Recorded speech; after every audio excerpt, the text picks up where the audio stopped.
Hello students, how are you. आप सब कैसे हैं? नो डाउट बहुत अच्छे होंगे। हम हमारे टीएफएम विषय के अंतर्गत आज फिर हम वित्तीय प्रबंध पेपर में लास्ट जो टॉपिक हमने डिस्कस किया था पूंजी एवं पूंजीकरण, उस पे आगे वाले टॉपिक पे आज हम चर्चा करेंगे। कॉलेज शिक्षा विभाग राजस्थान की तरफ से चलाए जाने वाले बहुत ही उपयोगी कार्यक्रम ज्ञान दूत 2, जो कि आप सभी के लिए बहुत ही उपयोगी साबित होगा, उसको उसमें हम फिर एक बार आपके सामने पूंजीकरण टॉपिक के ऊपर आज चर्चा करेंगे कि पूंजीकरण क्या है। पहले हमने चर्चा की थी what is about what you mean about पूंजी, कैपिटल। आज हम बात करेंगे कैपिटलाइजेशन की। देखो पूंजी क्या होती है और पूंजीकरण क्या होता है। तो पूंजी मैंने बताया था आपको कि पूंजी किसी भी व्यवसाय को चलाने के लिए, व्यवसाय को स्टेब्लिश करने के लिए, व्यवसाय को बढ़ाने के लिए जिस फंड्स की हमें रिक्वायरमेंट होती है वो हमारी पूंजी है। वो पूंजी आप वेरिएबल या फिक्स्ड, जैसा भी आपको लगता है कि हमारी फर्म के लिए कौन सी नेचर की फंडिंग ज़्यादा बेस्ट रहेगी, या कौन सी ज़्यादा उपयोगी रहेगी, या कौन सी ज़्यादा लाभदायक रहेगी, उस आधार पर आप चयन करते हैं कि हमें हमारी जो फंडिंग है, हमारी जो पूंजी है, वो वेरिएबल नेचर की पूंजी द्वारा लेनी चाहिए या फिक्स नेचर की। वेरिएबल में अपन बात कर चुके हैं कि समतांश जो है वो वेरिएबल नेचर के कहलाते हैं, परिवर्तनशील होते हैं, और जो डिबेंचर्स एंड प्रेफरेंस शेयर्स है वो हमारे फिक्स्ड नेचर की कैपिटल्स कहलाती है। आज हम यहाँ चर्चा करें पूंजीकरण के सिद्धांत की। पूंजीकरण क्या है? वही बिजनेस को स्टार्ट करने के लिए कितने फंड्स की रिक्वायरमेंट होगी उसकी कैलकुलेशन पहले ही कर लेना बिजनेस स्टार्ट करने से पहले, दैट इज अ कैपिटलाइजेशन।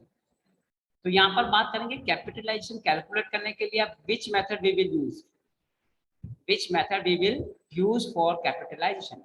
तो यहाँ पर हम थ्योरीज ऑफ कैपिटलाइजेशन की बात कर रहे हैं, पूंजीकरण के सिद्धांत की बात कर रहे हैं। तो किसी भी व्यावसायिक संस्था के लिए पूंजी की आवश्यकता क्यों पड़ती है? इस हेतु निम्न परिस्थितियां हो सकती है कि why we need capital for starting और बिजनेस। पहला, जब नए संस्थान की स्थापना की जाए, यानी कोई फर्म, कोई बिजनेसमैन अपनी नई फर्म, नया प्लांट, नई कंपनी स्टेब्लिश करना चाह रहा है, तो उसको स्टेब्लिश करने के लिए हमें पूंजी की जरूरत पड़ेगी। सेकंड पॉइंट, जब पूर्व में स्थापित संस्था का विस्तार किया जाना हो, यानी एक फर्म ऑलरेडी चल रही है, अब उस फर्म को हमें एक्सपांड करना है, एक नया प्लांट और लगाना, उसी को एक्सपांड करना है, तो उसके लिए भी हमें पूंजी की जरूरत पड़ेगी। और तीसरा बिंदु है जब किन्हीं दो संस्थाओं का संविलियन हो रहा है, मर्ज हो रही हो, जब दो संस्था ए और बी दोनों मिलकर क्या हो रही है, मर्ज हो रही है, तब भी हमें पूंजी की जरूरत पड़ सकती है। बट बेसिकली अगर बात की जाए तो दो मुख्य बिंदु हैं कि जब नई संस्था का स्थापना हो रही हो, नई संस्था का स्थापना कर रहे हो, या कोई पहले से कोई एक फर्म चल रही है उसको हमें एक्सपांड करना हो। जब उक्त परिस्थिति है तो पूंजी की मात्रा का निर्धारण संस्था द्वारा किया जाता है, यानी उनमें से किसी भी एक बिंदु के स्टार्ट करने के लिए या परिस्थिति के लिए हमें पूंजी की मात्रा का निर्धारण करना है। पूंजी की मात्रा का निर्धारण का मतलब पूंजीकरण की गणना करनी है। तो सामान्यतः इन दो सिद्धांतों को ध्यान में रखा जाता है। तो पूंजीकरण के सिद्धांत की जब बात की जाए तो आपको ये ध्यान रखना है कि वहां पर दो सिद्धांत है, हमारा लागत सिद्धांत और एक आय का पंजीकृत मूल्य सिद्धांत। दो सिद्धांतों से हम पूंजीकरण की वैल्यू या पूंजीकरण की राशि की गणना कर सकते हैं। सबसे पहले बात करते हैं कॉस्ट थ्योरी की, लागत सिद्धांत की। पूंजीकरण का लागत सिद्धांत एक परंपरागत सिद्धांत है। पूंजीकरण का लागत सिद्धांत एक परंपरागत सिद्धांत है। यह सिद्धांत एक सरल एवं सुविधाजनक माना जाता है। क्यों सरल है, क्यों सुविधाजनक है, वो अपन आगे चर्चा करेंगे। इस सिद्धांत के अनुसार किसी भी परियोजना के लिए पूंजीकरण की राशि का निर्धारण उसके विभिन्न अंशों की लागत के आधार पर किया जा सकता है। देखो, विभिन्न अंशों की लागत या विभिन्न अंशों की लागत से तात्पर्य है कि जो भी पैसा आप बाजार से लेंगे, by equity share, by preference share, by debentures, by bank loan, तो उनको जो हम पे करेंगे end of the year as a dividend, as interest जो पे करेंगे उस लागत से, तो विभिन्न अंशों की लागत के आधार पर किया जा सकता है। जैसे एक उस परियोजना हेतु कुल प्रवर्तक एवं संगठनात्मक व्यय, स्थायी संपत्तियों की लागत, आवश्यक कार्यशील पूंजी की लागत एवं अन्य प्रारंभिक लागतें आदि, अर्थात जिन परियोजना हेतु पूंजीकरण का निर्धारण किया करना है उसके प्रस्तावित चिट्ठे की परिसंपत्तियों की जोड़ ही पूंजीकरण राशि कहलाती है। यानी आप अपने बिजनेस को स्टेब्लिश करने से पहले माइंड में मेकअप कर लें, माइंड बना लें कि आपका प्रस्तावित चिट्ठा क्या होगा, प्रपोज्ड बैलेंस शीट क्या होगी, तो प्रपोज बैलेंस शीट की एसेट साइड में परिसंपत्तियों की जो टोटल होगी वो हमारा पूंजीकरण की राशि होगी कि हमें इन चीजों की जरूरत पड़ेगी। जैसा किसी संस्था के लिए स्थायी संपत्तियां 1 लाख रुपए, यानी हम ये मान के चलते हैं कि हम बिजनेस एस्टेब्लिश करते हैं तो हमें 1 लाख की स्थायी संपत्तियां खरीदनी होगी। 60,000 हमारी कार्यशील पूंजी, यानी बिजनेस को रोटेट करने के लिए, बिजनेस को ऑपरेट करने के लिए हमें 60,000 रुपए की जरूरत होगी, और बिजनेस को स्थापित करने के लिए 40,000 रुपए की जरूरत और पड़ेगी। यानी मोटा मोटा 1 लाख फिक्स एसेट्स के लिए, 60,000 वर्किंग कैपिटल के लिए और 40,000 बिजनेस को स्टेब्लिश करने के लिए। तो अगर इन सब टोटल की बात करें तो हमें 2 लाख रुपए की जरूरत पड़ेगी। तो इस राशि की पूर्ति संस्था द्वारा समतांश पूंजी या ऋण पूंजी से की जाएगी। या तो संस्था चाहे तो समतांश पूंजी से ले या ऋण पूंजी से ले, ये संस्था का मैनेजर द्वारा या बोर्ड ऑफ डायरेक्टर के द्वारा डिसाइड किया जाएगा कि संस्था के लिए कौन सा लाभदायी है। किंतु इस सिद्धांत द्वारा निर्धारित किया गया पूंजीकरण का मूल्य व्यवसाय या संस्था के चालू विनियोग मूल्य को प्रदर्शित नहीं करता है। ये ध्यान रखना आपको। इस सिद्धांत के द्वारा जो पूंजीकरण का मूल्य की गणना की जाएगी वो संस्था के चालू विनियोग मूल्य को प्रदर्शित नहीं करेगा। अर्थात वे संस्थाएं जो वर्तमान में कार्यरत है, यानी ऐसी संस्थाएं जो वर्तमान में कार्यरत अभी रनिंग में है, they are going on, concern पे चल रही है, जो अभी वर्तमान में ऑपरेट हो रही है, नई स्टेब्लिश नहीं हो रही है, तो उस प्रकार की संस्थाओं के लिए, जो कि वे संस्थाएं जो वर्तमान में कार्यरत है, उन संस्थाओं के लिए सिद्धांत उपयुक्त नहीं है। यानी अगर लागत सिद्धांत की बात करें तो लागत सिद्धांत किसके लिए ज्यादा उपयुक्त है? जो नई संस्था है, अगर उसके पूंजीकरण की गणना करनी है तो वहां पर हमें लागत सिद्धांत का प्रयोग करना चाहिए। लेकिन जो संस्था अभी वर्तमान में कार्यरत है, जो पहले से अपना बिजनेस कर रही है पिछले कुछ सालों से, उनके लिए ये सिद्धांत ज्यादा उपयुक्त नहीं है, क्योंकि पूंजीकरण की राशि का निर्धारण प्रारंभिक लागत के आधार पर किया जाता है।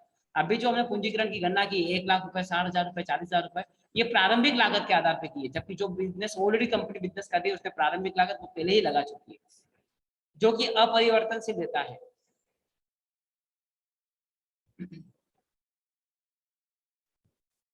कई बार संस्था में किसी संपत्ति के पूर्ण या अंशतः अप्रचलित हो जाने पर, अनुपयुक्त हो जाने पर वह व्यर्थ पड़ी रहती है, जिससे संस्था की लागत मूल्य उसके तत्कालीन वास्तविक मूल्य से कम हो जाता है। यानी जब हम कार्यरत, जो ऑलरेडी कार्यरत कंपनियां हैं, जो ऑलरेडी कितने सालों से काम कर रही है, तो उन्होंने जो मशीनरी परचेज की, उस मशीनरी में से कुछ मशीनरी ऐसी होती है जो क्या हो जाती है, अप्रचलित हो जाती है या अनुपयुक्त हो जाती है, या हमारे बिजनेस से हमारी क्वालिटी को मेंटेन प्रॉपर्ली क्वालिटी प्रोडक्ट नहीं बनाती है, तो उसको वो व्यर्थ पड़ी रहती है, तो कहीं ना कहीं वो हमारी संस्था की लागत मूल्य को प्रभावित करेगी।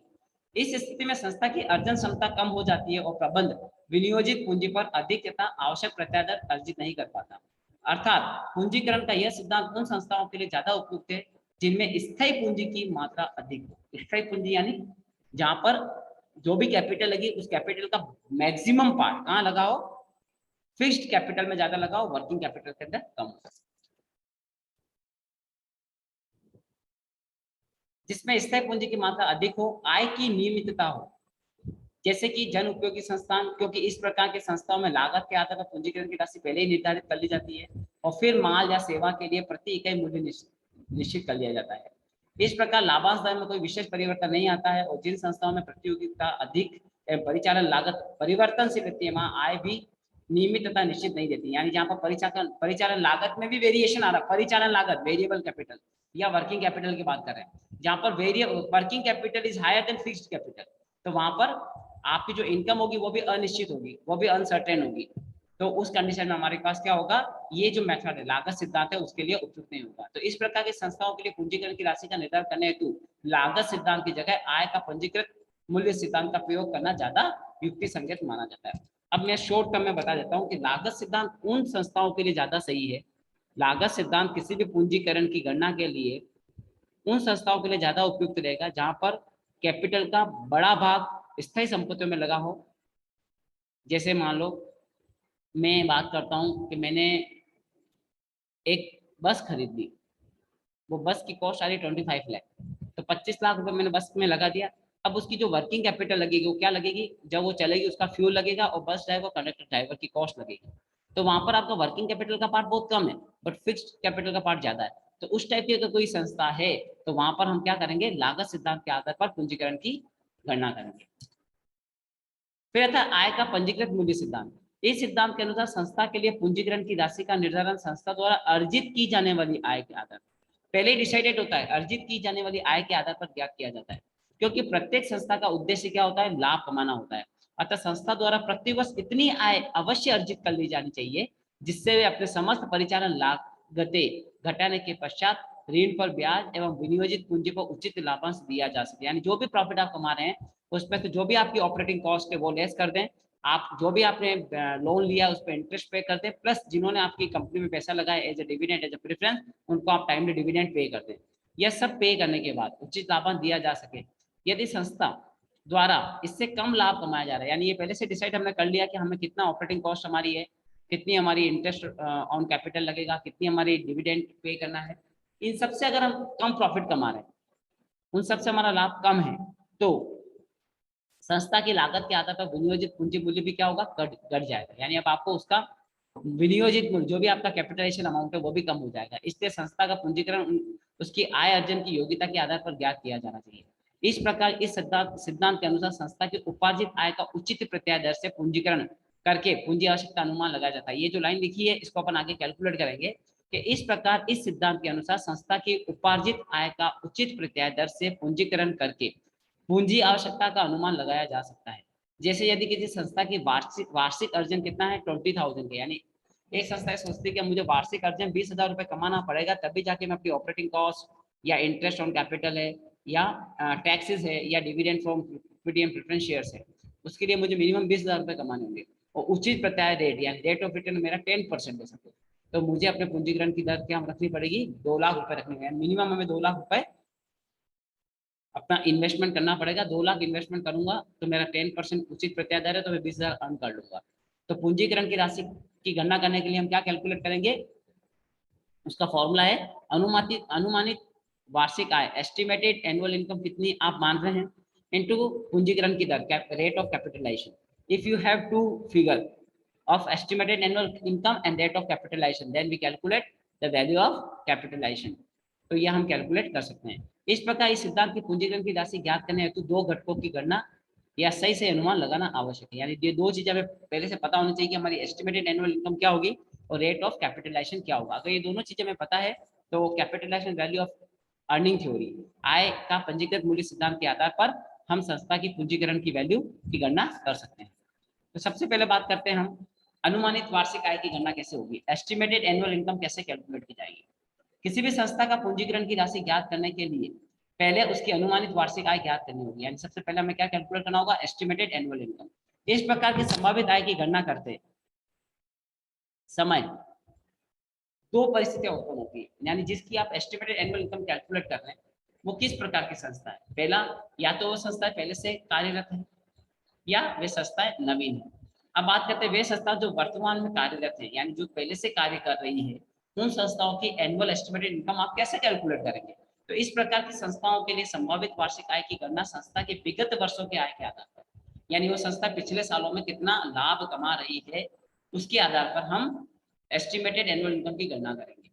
विगत वर्षों में उन सभी वर्षों को सम्मिलित किया जाएगा जो कि संस्था के लिए अच्छे बुरे सामान्य रहे। यानी अगर आप विगत वर्षों की बात कर रहे हैं या विगत एक एग्जांपल के थ्रू बात करते हैं, विगत 10 वर्षों के आधार पर आप लाभ की गणना करते हैं या विगत 10 वर्षों की बात करते हैं, तो उन 10 वर्षों में अगर कुछ संस्था के लिए कोई बुरे दिन भी आए यानी लॉस भी हुआ है या अच्छे दिन है यानी प्रॉफिट हुआ है या सामान्य नॉर्मल प्रॉफिट आपने कमाया, तो आपको सभी को सम्मिलित करना है।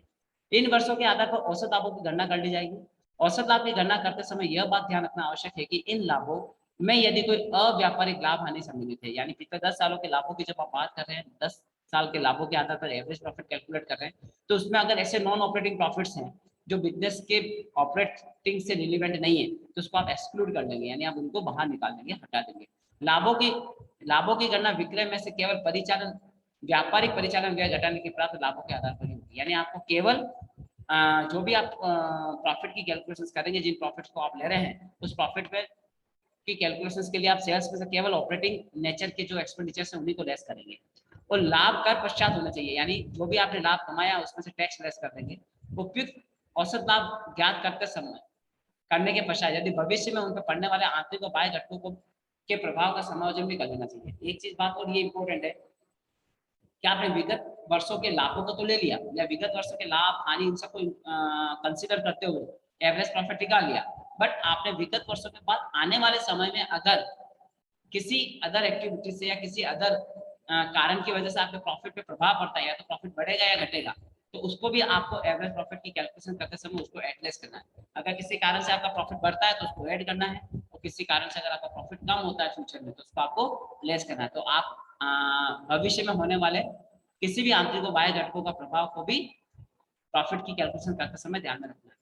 और यदि पिछले वर्षों में लाभ में वृद्धि हुई है, ये भी ध्यान रखना है। अगर पिछले 10 वर्षों में आप देख रहे हैं कि आपका प्रॉफिट प्रति वर्ष एक पर्टिकुलर रेट से बढ़ रहा है, यानी आपको ट्रेंड मिल रहा है कि व्यवसाय का जो लाभ है वो कंटिन्यूसली बढ़ रहा है, तो उस ट्रेंड को भी आप उस एवरेज प्रॉफिट की कैलकुलेशन करते समय उस ट्रेंड को भी आप इंक्लूड करेंगे, और ट्रेंड को इंक्लूड करने के बाद जो प्रॉफिट आएगा उसको आप कंसिडर करेंगे।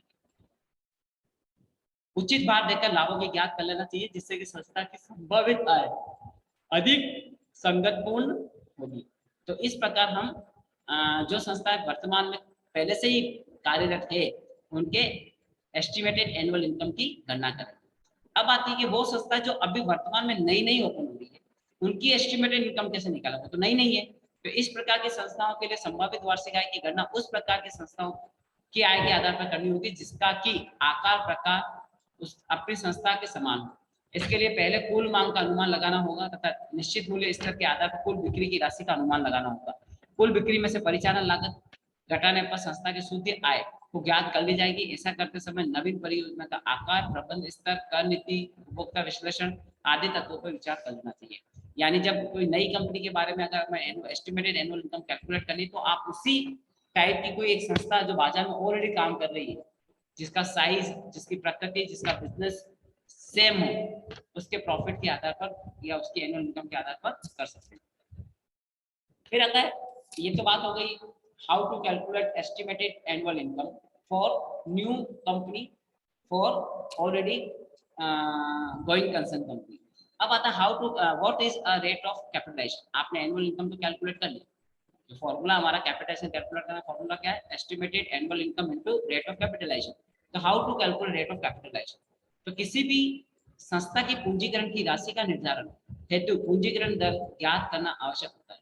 यानी किसी भी संस्था की पूंजीकरण की राशि आपको गणना करनी है, तो उसकी गणना करने के लिए हमें रेट ऑफ कैपिटलाइजेशन पता होना चाहिए कि रेट ऑफ कैपिटलाइजेशन क्या है। इस दर को संभावित आय से पंजीकृत कर संस्था की पूंजीकरण राशि की गणना की जाएगी। इस दर को संभावित आय से पंजीकृत कर, यानी अपन बात कर रहे हैं ना कि हमारा फॉर्मूला क्या है, हमारा फॉर्मूला कैपिटलाइजेशन अगर कैलकुलेट करना है किसी भी फर्म की rate of capitalization, rate of capitalization क्या, अमाउंट ऑफ कैपिटलाइजेशन कैलकुलेट करना है, तो हमें फॉर्मूला यूज करना होता है एनुअल एस्टिमेटेड इनकम या estimated annual income into rate of capitalisation.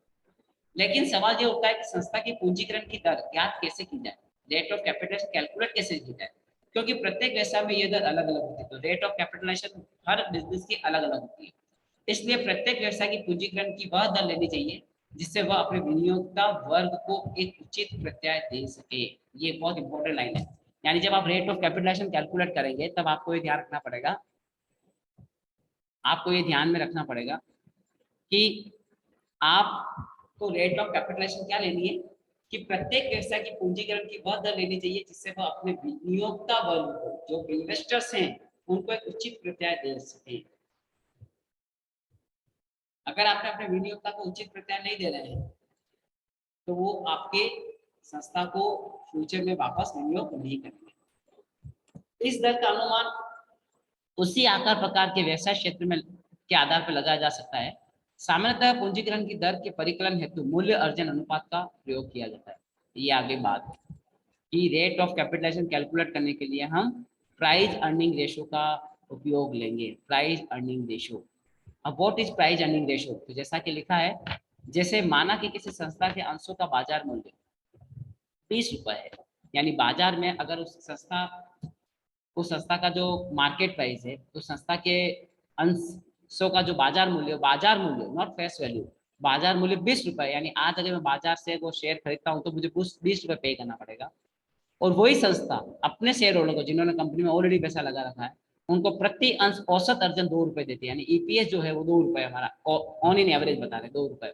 यानी बाजार में उसने शेयर को अगर परचेज करना है तो 20 रुपए, और अगर हम उन्हीं शेयर होल्डर्स की बात करें जिन्होंने ऑलरेडी शेयर्स को खरीद रखा है तो उनको जो पर एनम हम जो ईपीएस पे करते हैं, पर शेयर, वो 2 रुपए। तो वहां पर मूल्य अर्जन अनुपात जो होगा उसका फॉर्मूला होता है मार्केट प्राइस अपॉन ईपीएस। तो मार्केट प्राइस 20 रुपए है और ईपीएस 2 रुपए है, तो 10 रुपए आया है।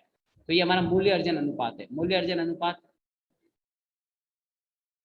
का मतलब होता है कि ईपीएस का कितना गुना उन अंशों का बाजार मूल्य है। तो 10 गुना है, 2 रुपए का 10 गुना उन अंशों का बाजार मूल्य है। अतः पूंजीकरण की दर क्या होगी? 10% होगी। पूंजीकरण हमारा कितना होना चाहिए? पूंजीकरण की दर 10%। अगर 10% हमारा पूंजीकरण की दर है तब हम उनके साथ न्याय कर पाएंगे। तो यहाँ पर प्रत्याय दर कितनी होगी? 10%। अतः यदि किसी संस्था की प्रत्याय दर 10% है तो संस्था को 2 रुपए प्रति अंश प्रत्याय प्राप्त करने हेतु 20 रुपए का विनियोजन करना होगा।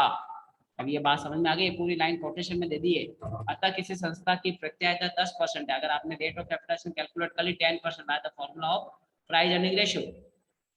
तो 10% के लिए आपको अगर संस्था को 2 रुपए पे करने हैं तो आपको विनियोजन कितना करना पड़ेगा? 20 रुपए का विनियोजन करना पड़ेगा। यानी एक व्यक्ति को पर एनम 2 रुपए चाहिए और संस्था का कैपिटल 10% है तो उसको 20 रुपए विनियोग करना पड़ेगा, तब जाकर उसको 2 रुपए पर एनम मिलेंगे। यहाँ लिखा है ना 20 रुपए विनियोजन करना होगा, अर्थात विनियोजन अपेक्षित आय का 10 गुना होना चाहिए।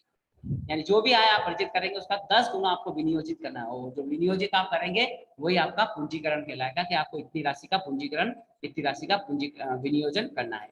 लेकिन यहाँ इस बात को अवश्य ध्यान रखना चाहिए कि पूंजीकरण की राशि के निर्धारण हेतु मूल्य अर्जन अनुपात का प्रयोग तभी करना है, यानी आप प्राइस अर्निंग रेशियो का प्रयोग तभी करें जब पूंजीकरण की समस्त राशि की पूर्ति केवल समता अंशों के दौरान हो। क्योंकि जो बाजार मूल्य जो होता है, अंशों के बाजार मूल्य की जब हम बात करते हैं तो बाजार मूल्य केवल समता अंशधारियों का होता है। प्रेफरेंस शेयर होल्डर्स और डिबेंचर्स के जो बाजार अंशों का मूल्य होता है वो तटस्थ होता है, उसमें कोई परिवर्तन नहीं होता है। पर अंशों का समता अंशों का जो बाजार मूल्य है उसमें बिजनेस की ग्रोथ के अकॉर्डिंग, बिजनेस की ईपीएस के अकॉर्डिंग उसमें डे बाय डे बढ़ोतरी होती है या कमी होती है। तो यहाँ पर ये ध्यान रखना है कि अगर आपको पूंजीकरण की पूर्ति पूरी समता कार्यों के द्वारा ही करनी है तो वहां पर आप प्राइस अर्निंग रेशियो के माध्यम से आप कुल पूंजीकरण की राशि की गणना कर सकते हैं। अन्यथा पूंजीकरण की गणना है तो मूल्य अर्जन का प्रयोग अधिक उपयोगी नहीं होगा। अब यहाँ पर कंफ्यूजन वाली क्रिएट हो गई, तो मोटा मोटा हमने यहाँ पर ये निष्कर्ष निकाला है कि अंत में यह कहा जा सकता है कि पूंजीकरण की गणना है तो दोनों सिद्धांत अपने आप में परिपूर्ण नहीं है, बल्कि दोनों एक दूसरे के पूरक है। अर्थात किसी संस्था की प्रकृति एवं उनकी आर्थिक गतिविधियों का विश्लेषण के आधार पर ही उसकी पूंजीकरण की राशि का निर्धारण किया जा सकता है। यानी किसी भी संस्था की अगर आपको पूंजीकरण की राशि ज्ञात करनी है तो आप उसकी प्रकृति तथा आर्थिक गतिविधियां यानी वो इकोनॉमिकल एक्टिविटीज कितनी है या इकोनॉमिक एक्टिविटी का जो एनालिसिस आप करेंगे उसके आधार पर ही आप क्या करें, आप पूंजीकरण की राशि की गणना करें। फिर भी जहां तक संभव हो यह कहा जा सकता है कि संस्थाएं, जो संस्थाएं नवीनतम संस्थाएं हैं जो अभी वर्तमान में ही नई नई स्टेब्लिश हो रही है, वो लागत सिद्धांत के आधार पर पूंजीकरण की गणना करें। और ऐसी संस्थाएं जो पहले से व्यापार में उपलब्ध है या व्यापार कर रही हैं, पिछले विगत वर्षों से अच्छा व्यापार कर रही हैं, तो उनको अगर नए एक्सपांड के लिए पूंजी की जरूरत है तो उस पूंजीकरण की गणना है तो हमें आय सिद्धांत का उपयोग करना चाहिए। तो कई बार आप लोगों के सामने क्वेश्चंस आते हैं पूंजीकरण के सिद्धांत की व्याख्या करिए। तो पूंजीकरण के सिद्धांत की जब बात करें तो यहाँ पर ध्यान रखना है कि पूंजीकरण के सिद्धांत में कई बार बच्चे, जो हमने थ्योरीज ऑफ कैपिटलाइजेशन की कैपिटल की बात, पूंजी के सिद्धांत और पूंजीकरण के सिद्धांत, इसमें कई बार कंफ्यूजन हो जाता है। तो जब पूंजीकरण के सिद्धांत की बात करें तो आपको इन दो सिद्धांतों के बारे में बताना है, और जब पूंजी के सिद्धांत की बात करें तो पूंजी के सिद्धांत में आपको net income theory, net operating income theory, MM theory के बारे में बताना है। तो क्वेश्चंस को ध्यान से पढ़ के उसका आंसर देना है। और मोटा मोटा यहाँ पर हमने पूंजीकरण की गणना किस प्रकार की जाए, how to calculate capitalization amount, तो उसके लिए दो कंसेप्ट आपके सामने थे, the theories of capitalization, sorry the theories of cost, लागत का सिद्धांत, और दूसरा था हमारा आय का पंजीकृत सिद्धांत, यानी सॉरी दूसरा क्या था हमारा, दूसरा था हमारा capitalization value of earning theory, यानी आय का पंजीकृत मूल्य सिद्धांत। इन दो सिद्धांतों के आधार पर हम अपनी पूंजीकरण की राशि की गणना कर सकते हैं। फिर निष्कर्ष में हमने ये बात कही कि ऐसी संस्थाएं जो नवीनतम संस्थाएं हैं जो अभी अभी अपना व्यवसाय स्टेब्लिश कर रही है उनको हमेशा लागत सिद्धांत का उपयोग करते हुए अपनी पूंजीकरण की राशि की गणना करनी चाहिए। या ऐसी संस्थाएं जो पूर्व में कई सालों से व्यवसाय करती आई है और अच्छा लाभ कमा रही है तो उनको आय सिद्धांत के आधार पर अपनी पूंजीकरण की राशि की गणना करनी चाहिए। ये पूंजीकरण के अंदर हमने डिस्कस किया, पूंजी तथा पूंजीकरण चैप्टर के अंदर हमने सेकंड पार्ट डिस्कस किया है। थर्ड पार्ट डिस्कस करेंगे over capitalization and under capitalization. Over capitalization क्या होता है, अति पूंजीकरण क्या है, और अल्प पूंजीकरण क्या है। क्योंकि हम बात करते हैं हमेशा आदर्श पूंजीकरण की या आदर्श पूंजी की बात करें कि व्यवसाय में हमें हमेशा उस पूंजी को लगाना चाहिए जो उस व्यवसाय की रियल में आवश्यकता है। अगर उससे ज्यादा हम पूंजी लगा देते हैं व्यवसाय में या उससे हम कम पूंजी लगाते हैं तो उसका भी प्रभाव व्यवसाय की लाभ दर पर पड़ता है। तो क्या लाभ दर पर उसका क्या प्रभाव पड़ेगा उसकी चर्चा हम आगे की वीडियोस में करेंगे। Thank you so much and very all the best for your upcoming examination. Thank you so much.